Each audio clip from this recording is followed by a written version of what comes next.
Testonic.ai from panic to prep. 100% free until JEE, MSET and KSET. Timmarusu టైంలో cinema hit అంటే ఆ cinema అప్పటికి ఆ బడ్జెట్కి హిట్టే. ఆ టైంలో రిలీజ్ అయిన అంటే కోవిడ్ రెస్ట్రిక్షన్స్తో రిలీజ్ అయింది.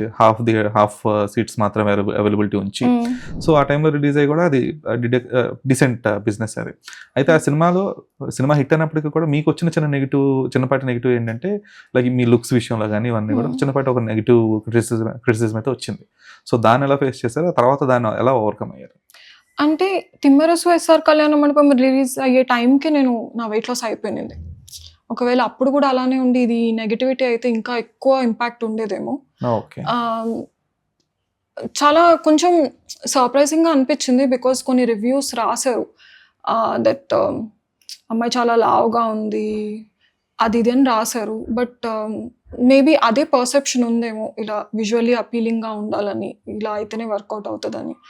సో వెయిట్ లాస్ అవ్వడం వల్ల అది అంత ఇంపాక్ట్ అవ్వలేదు నాకు. I just thought like this is expected ఏమో ఇలాగా. ఓకే. అంటే అప్పటికే సనబడిపోయారు కాబట్టి దాని గురించి ఇంకెక్కువ ఆలోచించలేదు మీరు. ఇంపాక్ట్ రాలేదు. డెఫినెట్లీ అయితే ఫీల్ అవుతాం నార్మల్గా. ఎందుకంటే ఏదైనా వేరే మ్యాటర్స్ రాయొచ్చు కదా, వెయిట్ గురించి ఎందుకు రాశారు అన్నదైతే ఒక థాట్ వచ్చింది. బట్ నేను చాలా చెప్పాను కదా, డిటాచ్డ్గా ఉండడం ఇస్ బెస్ట్.